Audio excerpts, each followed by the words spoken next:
Hey there, before we get into the episode, I gotta tell you, if you're listening live, the Decision Masters program is enrolling. The final round of 2022 begins October 24th, but spots are limited, so when we're full, we're full.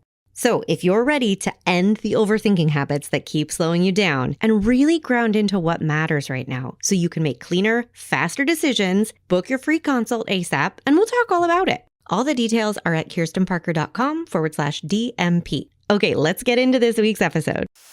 Oh my gosh, how excited am I for this episode. So excited that I have to sing about it. You guys, please welcome my friend and client, Ariell Ilunga, to the podcast. We had such a good conversation, I had to make it into 2 episodes. Get excited. So in this first episode, you're going to hear her story. Her story about making big decisions, recognizing her unhappiness, facing a ton of fear in a series of huge decisions. It's inspiring. And I am so jazzed to be sharing her story and championing her out loud because the world needs people brave enough to live their truth. There, I said it. Because it's scary. It is scary deviating from this neatly carved path. If you're in that place and you are experiencing fear or you're afraid of experiencing fear, this interview is so made for you. And in our next part 2 conversation, we get into some coaching, which is so much fun. So come back next week for that episode. And I have to tell you who she is. This is my friend and client, Ariell, and she is the CEO and founder of Carla's Fresh Market, which will be opening its first retail location in mere months. But right now you can go online to carlasfreshmarket.com, where you should go immediately and buy yourself all of their elevated pantry staples. They have super cute curated boxes of stuff. I just keep buying stuff for myself, but it is the holiday soon, so I will probably be purchasing a lot of things for myself and for other people. And I invite you to join me. So please enjoy her story and enjoy learning how to talk with fear like she did and like she does. Welcome to the Decision Masters podcast. Thank you for being here. Yay! I'm happy to be here. Thanks for having me. And in the first version of this recording, which the universe did not want us to use, we started talking about all of your big decisions. Yes. That you're like a beautiful model of, that I want you to share with the world so that they know it's possible for them too, and so that we can celebrate you. Thank you. So first of all, you were explaining your journey to coaching. You needed to make a decision about your job and your life and yourself and your happiness. Yes. You know, life is so many layers. It's so complicated at times. There's so many feelings. There's so many things happening all at once. So I was really, really, really unhappy with my work. Really unhappy, like in a deep unhappiness, a depression and a lot of anxiety and just unfulfilled and unhappy. But I also had a lot of fulfillment and enjoyment and excitement, and I was learning a lot at the same time. So there was just like, it was a coin, and there was these 2 sides that were pushing and pulling against each other and with each other at all times. Yeah. Coupled with starting a family, like at the same time I started this job. And all of that stress and anxiety. And so it was really hard to just even acknowledge that a change needed to be made. But once I got there, I think, and I was really afraid to make a change. So, I had so much, I thought, like, writing on this job, and didn't know I didn't see a way out of it, or even what the next step could look like. And, it just took a lot to even get to the point where I knew I was capable of saying no more of this and saying yes to like whatever would come afterwards. Yeah. Yeah. I feel like that's so common, where once we start being more and more honest with ourselves about how unhappy we are in any situation, yeah, the stakes automatically start feeling so high. Yeah. And therefore, any decision feels very risky because any decision is risky when the stakes are super high. Yes. And then our nervous systems take over and they're like, we should probably just stay here. Yeah. Like, what is it? Stay with the devil, you know? Yeah. Yeah. But that was not your plan. That was not my plan. So once I sort of was like, there where I was unhappy and could say that and could acknowledge that I was fulfilled in some ways, like all of these things were true and happening at the same time. But definitely the unhappiness was overriding anything else. Then the universe just presented me with all the tools and all the people that I needed to like guide me towards a healthy decision. And I think I was open to all of that for the first time. So that's how you and I met, rather randomly, not on purpose.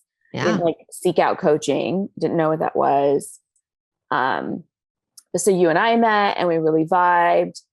And a couple of other folks came into my life, therapy, like traditional therapy.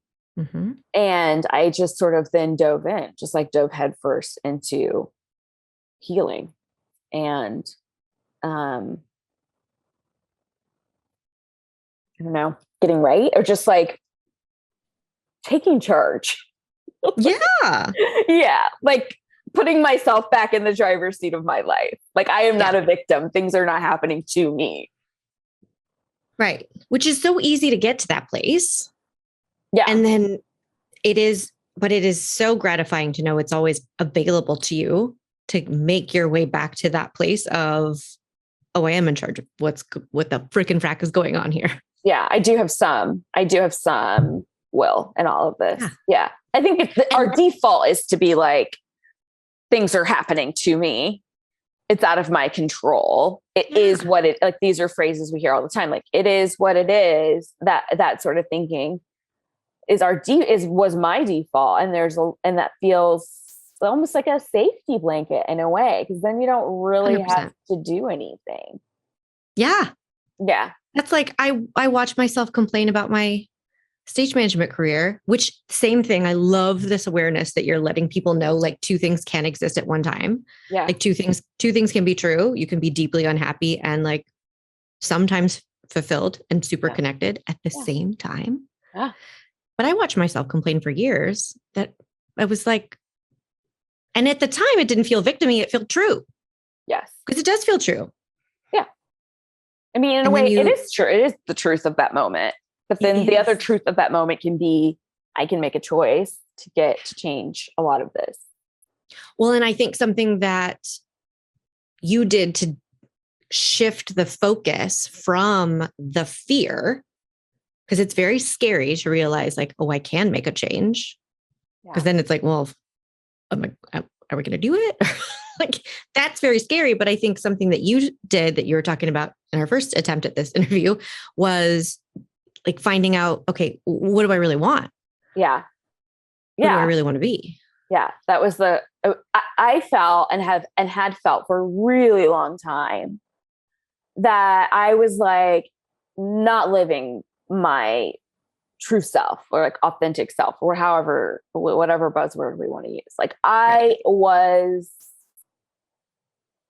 living a lie in a way. Like I was living a half truth. Like I was afraid to acknowledge who I really am in the workplace and in my career life. And so part of that, I'm an entrepreneur and I couldn't say that before. I couldn't even say it, let alone like live it and acknowledge it. So there was this whole layer of that there. And like always feeling that, like even at this job and all the jobs previous, just always feeling like confined and constricted in the roles, in the job description, if you will. Yeah. And so I had to get really brave about acknowledging who I really am. Yeah, that's so interesting. What do you think was happening all of that time that it sounds like you felt like something was wrong with you, like that you were trying to fit yourself into these being happier in these situations that everybody else looks like they're fine with. So like, why do I have a problem?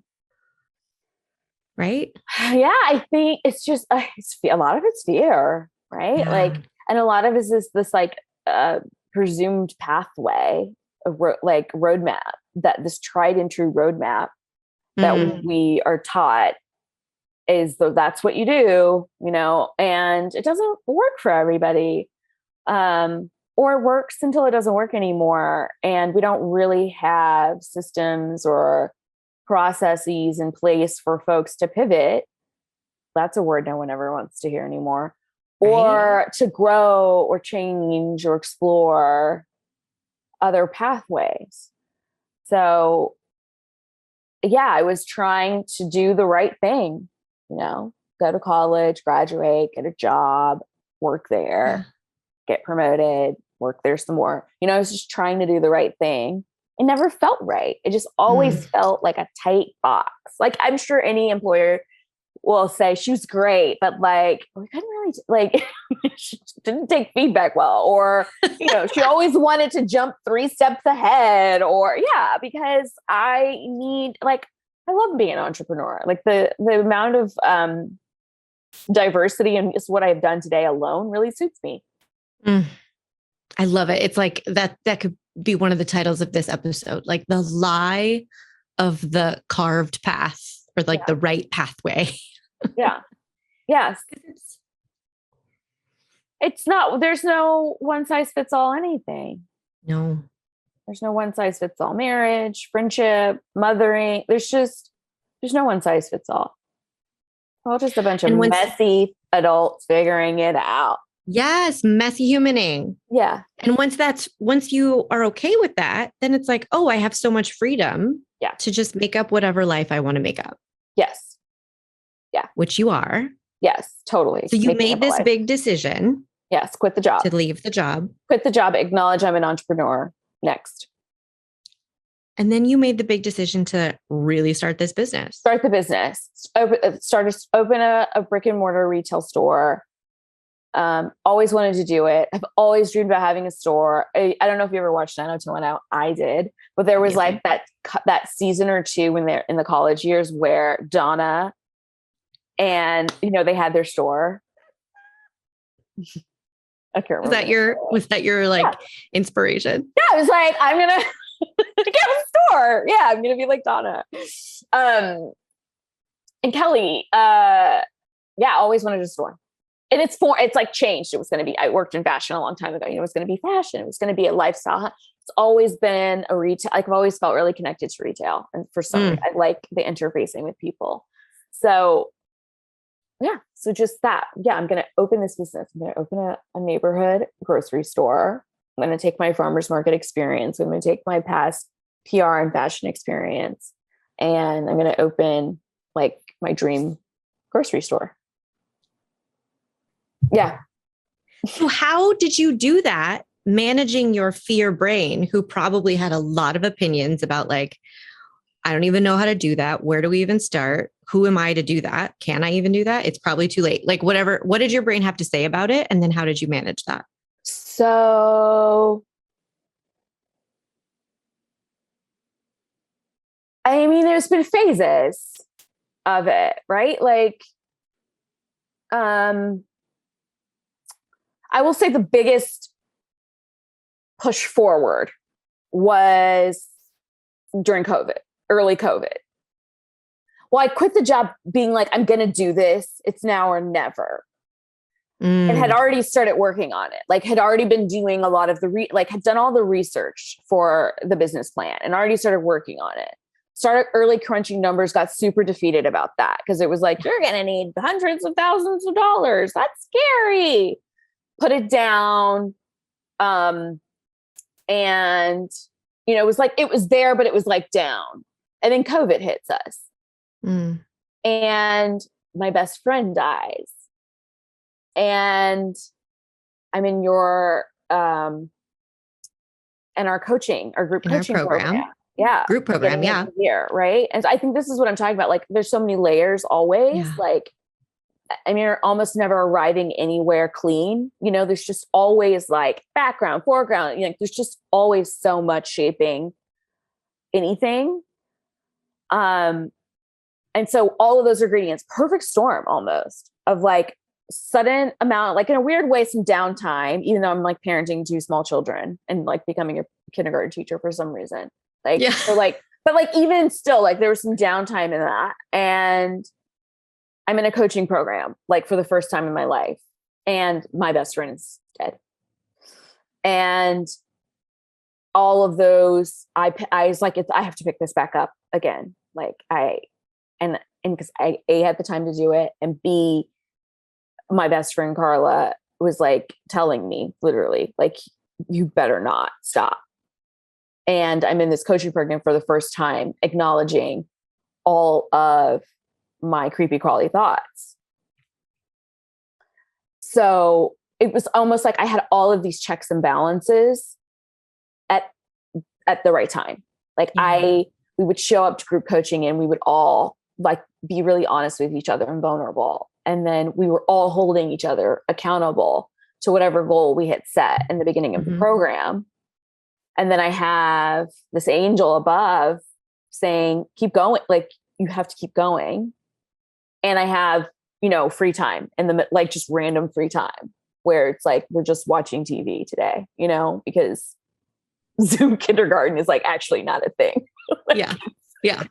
Not a thing. And you can't go outside. And you can't because it's smoking or it's 113 degrees and there's COVID, like we have crafted our little hearts out today. Go watch some Sesame Street, Yeah.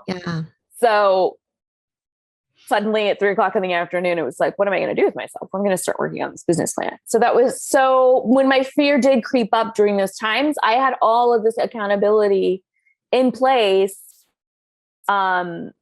that I didn't intentionally put there. Like I didn't intentionally, intentionally signed up for the coaching program, but I didn't know that we were going to be in COVID. Right. I quit the job. I knew I was going to do this, but I didn't know how. Yes. So, I always say you have to have a little trust in the universe, and in the process, you have to have a little bit of faith. Yeah. Yeah. And in you, I think that that's what you are giving people permission to do, is take one step at a time. Yeah, it is. It's always one step at a time. Yeah. No matter what everyone knowing. thinks. Yeah. Yeah. It's always one step at a time. Like, yeah. And I feel like I don't know if I'm answering the questions great or not, because no, it's beautiful. It's always one step at a time. Like I can tell you what was going on in my mind at the moment and how I managed the fear in the moment. And that I managed it because I had accountability. I think that was the biggest thing. I made a decision, number one, but number two, I had accountability, right? Yeah. So I had these training wheels. I had all these training wheels in place at the early days of this really big choice. And I didn't knowingly put them on. They just were there. Yeah. And so how I do that today in terms of my fear is much different than how I did it then. Yeah. Because I'm different. But in the beginning, I had some training wheels. So I guess I would say to anybody about to make a big, big life choice is get some support and get some accountability. Yes. Like if it feels like it's going to be hard, plan on making it easier. Yeah.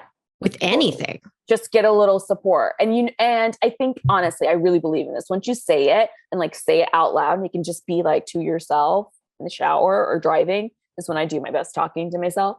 Mm-hmm. Like the universe is like, okay. Yeah, you're going to get that feedback. Yeah, we have our marching orders.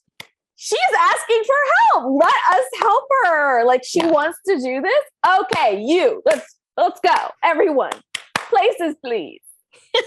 and then you just be open to it. And then magically, someone's going to show up and it's all going to come to you. But you need to tell the universe, okay, I need to quit my job. I need to do this thing. And then the universe is like, okay, let's help her. Let's help her. Yeah. And stop being quiet about it. No, you stop trying to take the burden on of looking perfect and put together.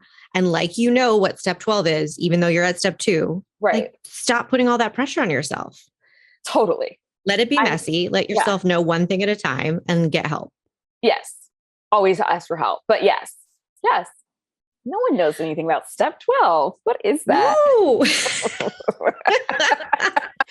I don't even think about step 12 anymore. I love that. And your brain will not stop asking. That's the thing. I mean, I was paying bills today and I was like, okay, you know what? I got it sorted through the end of August, you know? I mean, it's sorted really to October, but like it's sorted to the end of August. And then I said, what am I going to do in October? I'm like, who cares? It doesn't matter. I don't have time to think about that. Yeah. And future you has you. That's like back to the self-trust. It's like October me is on top of it. She's on it. Today, I don't know. You know, maybe another freelance gig will land in my lap and everything will be fine. Everything will be fine regardless. Yeah. But I can't waste any energy thinking about those bills in October. Freedom. Yeah. Freedom to like be where you are. Mm-hmm. And like trust future you. Mm-hmm. Future everybody, right? I mean, I've decided I'm not in this alone. So like future everybody get information to get it all. Speaking of not being in it alone, are we talking about the decision, which we don't have to, but are we talking about the decision to walk away from the money? Oh, we can talk about that. That was a huge decision. The last time you and I saw each other face to face, it had like just happened. Yeah. Okay. So it's just like, should we give the people context? Yeah. Okay. So, 2021, early 2021, I had finished the business plan and, gotten a lot of feedback on it from various folks out there. And a friend of mine helped me build the financial model, this like beautiful 8-tab Excel document. Couldn't have done that by myself. Asked for help. And he's like, okay, well, it seems like you need to raise $600,000. Deep breath. And it's like, okay, so how does one do that? And he's a CFO. And so he's sort of giving me tips and this is how that's going to look. Okay. And then now you're going to need to build a debt. Okay. Build my debt. And so we have all of our little tools in place, February 2021. And then we set out to like raise money. I don't know what I'm doing. Like maybe I should have like read a book, like checked out a book at the library or something. I didn't. I asked other entrepreneurs, how do you raise money? Like, what do you do? Found a great group of entrepreneurial women. So there you go. More accountability, more resources that I could call on and coach me through it. So I'm out there and I'm just draining through my network, going through my network. And finally somebody connects me with someone else. And so we proceed talks for, the better part of a year. And we get to a point at the close of that where it's not feeling good. In a deep,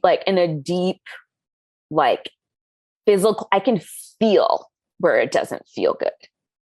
And this was going to be an investor, like a person coming to the table with a huge pile of money. Yes. And a partner who's like, I have experience doing this.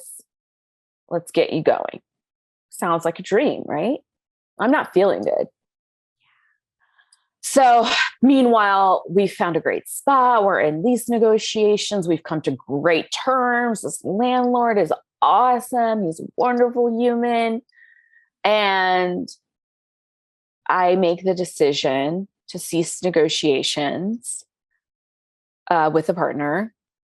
And knowing that if I did that, I'm losing this beautiful space because there's no way. Like it's bigger than what I had imagined.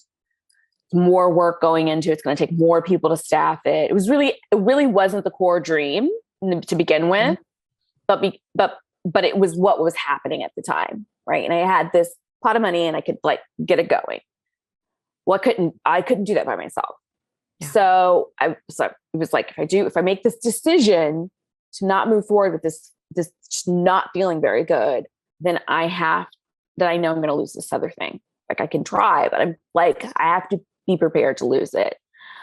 And so, it was just it was like all types of crying. It was like the ugly cry. It was like the soft whimper cry. It was just the buckets of tears cry. It was like all the crying. And I thought I had lost my dream. I'd lost everything I've worked for. It's been 2 years. These are the things I said to myself.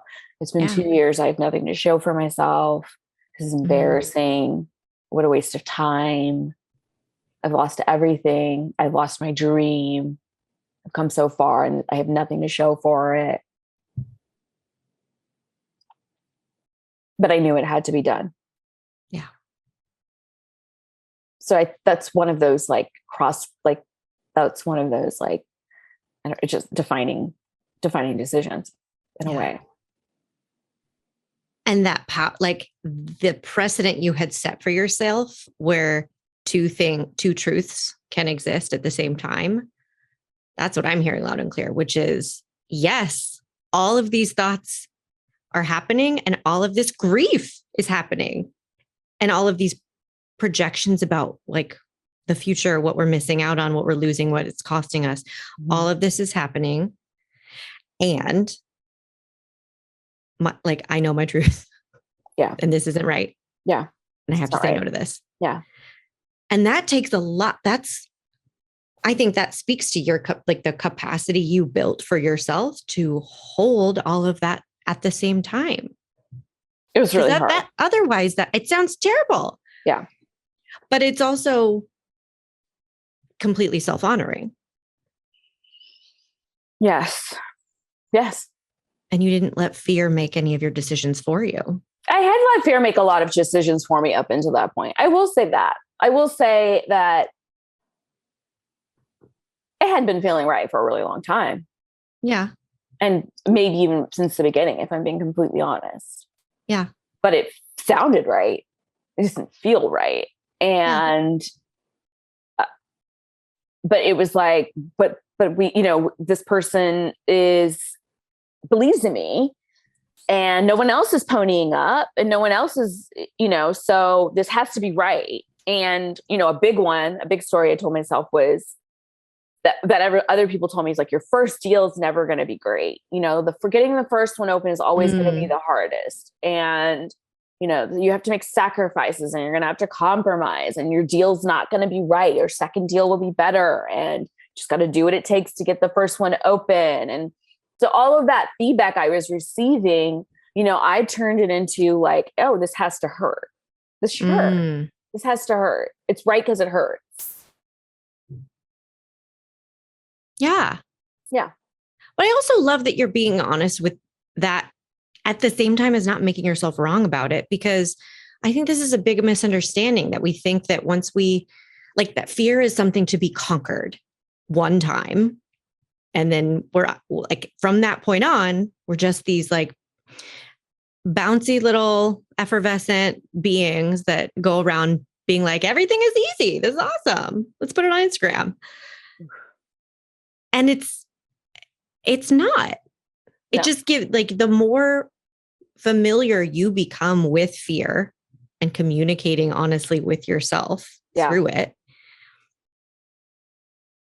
the more masterfully you can deal with it when it happens. But that's not to say you should ever there's any perfect way we should ever be. No. Right? I mean, good luck. There's no perfect way. I mean, it is perfect. Or if, that's such a loaded word where it's I know. Is it perfect or isn't it perfect? It is perfect. Yeah, no, the fear is information. Yes. That's what you have to start seeing it as, it's information. Think of it as another one of your senses, right? Where snow smells fire, you're not going to, there might be a fire there, you might want to go investigate. If you left the stove on, there might be a fire. And there might not and there might not. Your nose, you need to get your eyeballs involved. There might not be a fire. That's why you have the other senses to help you out when one of them is, not detecting something else, not fire, it's something else. So I would put fear right in there. with sight, taste, smell, fear. Like it's information. And then you just have to get really curious about it is my new thing. It's my new thing. I'm just getting really curious about my feelings. Yeah. And instead of, I don't know, almost like the why me, it's almost like, what are you trying to tell me? Yeah. Mm-hmm. Like fear happening in itself is not a problem. It's just something that's going to keep happening. Yes. Forever. 100%. As long as we're humaning. Yes. So what are you trying to tell me? Is this a scary situation and I need to run? Or am I, am I moving from like my childlike self? Am I moving from old programming or old wiring, whatever you want to call it? Is this an old model coming in, like, your old self who shows up and is like, we don't know these things, or your childlike self where it's like, I feel left out, or whoever your childlike self was. And so that's kind of where I start questioning. I start to get really curious, like, what's going on? Like, what are you trying to show me? What are you trying to tell me right now? And sometimes it's true, like, right. Sometimes it is like Mayday. Yes. Yeah. That's literally that energy. It's not always to be conquered and overcome. Yeah. All these buzzwords about like fear being some bad guy or some obstacle.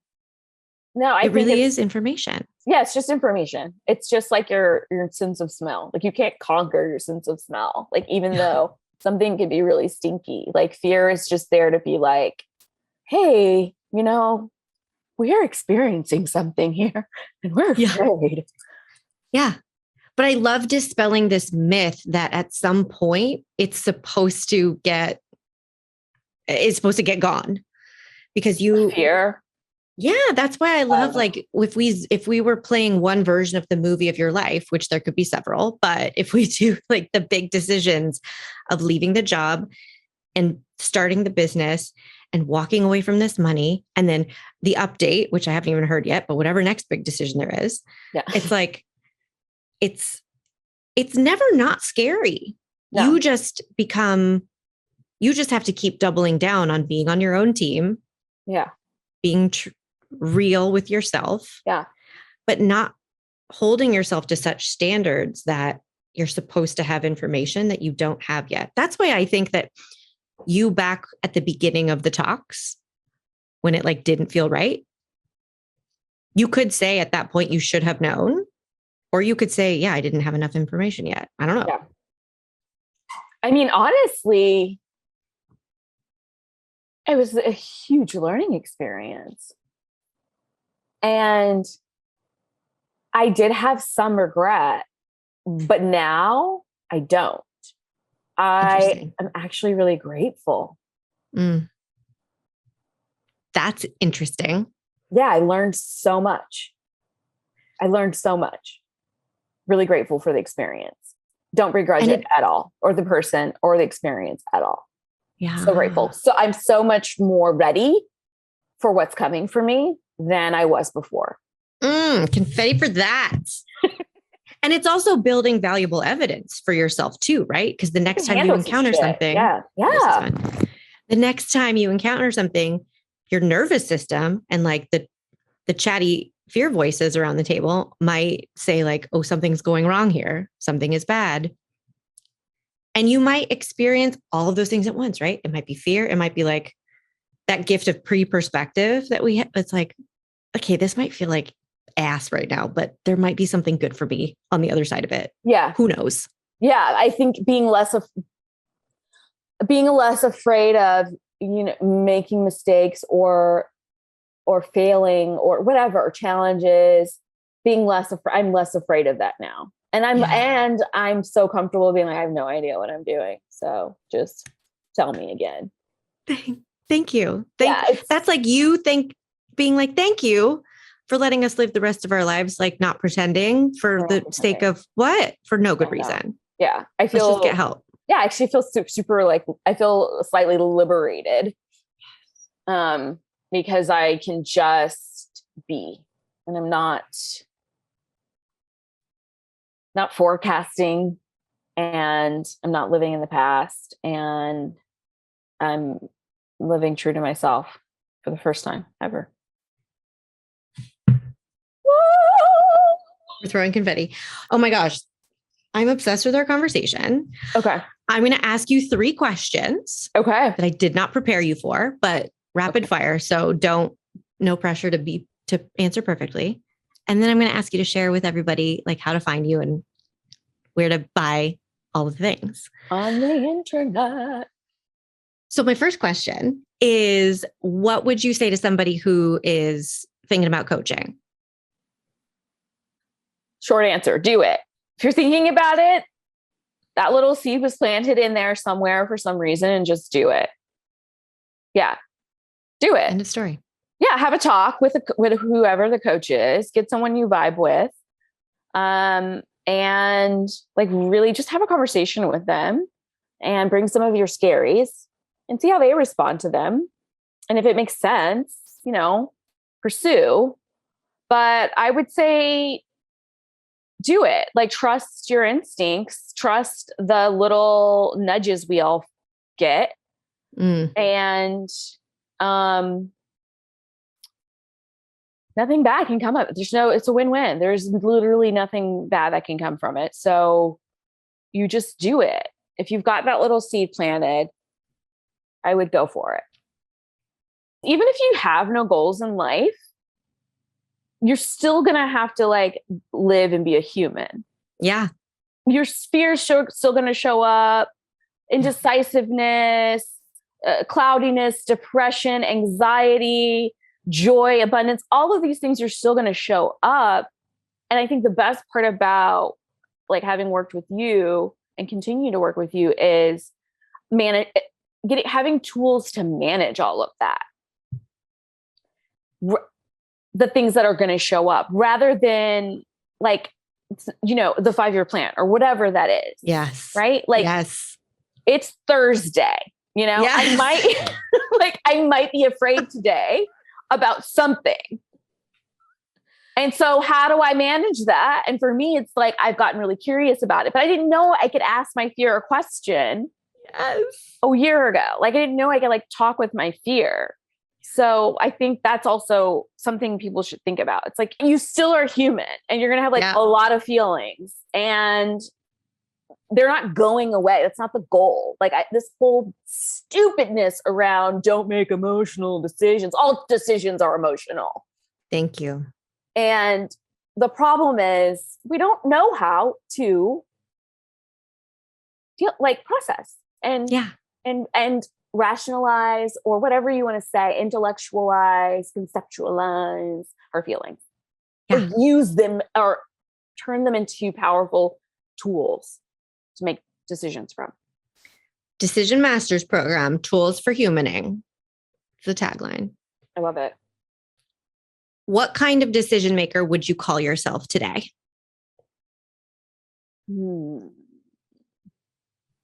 Clear. Grounded. Tethered in a good way to something.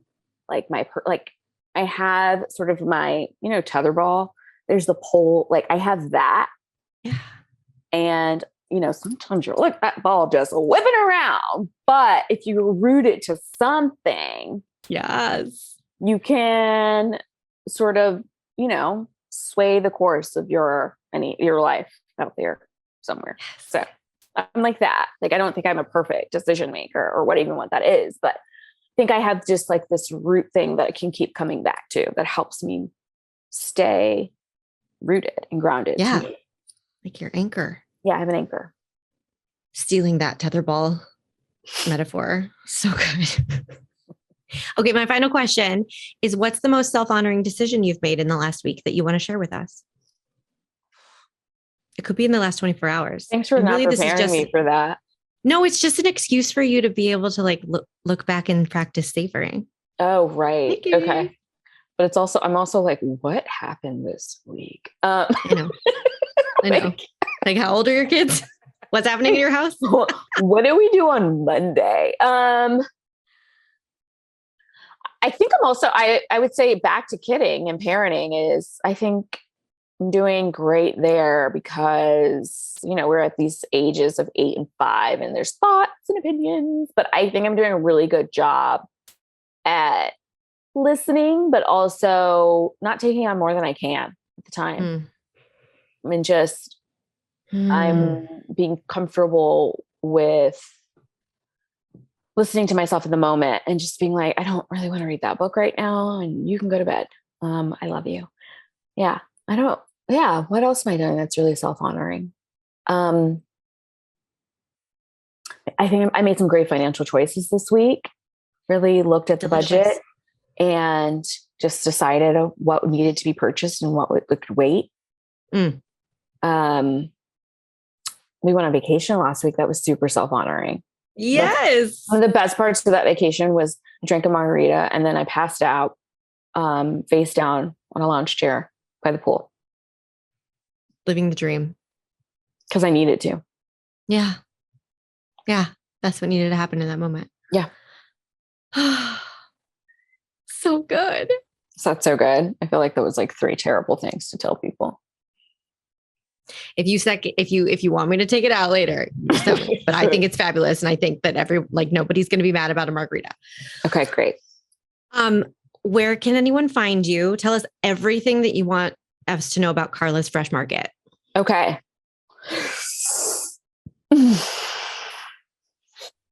It's amazing. So I'm the founder and CEO of Carla's Fresh Market, a reimagined neighborhood grocery store. We're going to be opening up our first brick and mortar soon, pending the city of LA, probably early 23 now. But right now we are selling elevated pantry staples online at carlosfreshmarket.com. I also have a pop-up pantry where I pop up all over LA with a curated selection of pantry items. Instagram, Carla's Fresh Market. Great. I have a newsletter. Yep. I read it. And you guys can just call me. I'm kidding. Don't give out my phone number. Okay. So we'll go to Carla's Fresh Market on Instagram, find out where you're popping up next, and then look for your brick and mortar, which is happening because the movie didn't end. Because the movie didn't end. To that person and that money. No. Like you just decided I'm not going to give up. And then you didn't. And then you still haven't. And here we are today. Yeah, exactly. It's exactly how it happened. Yeah, we decided. Good. We already decided back then. And then we just hold true to that decision. And things happened. Things happened. We learned all of the lessons. We got everything we needed out of that experience. And then I just didn't know that wasn't the way it was supposed to go. Exactly.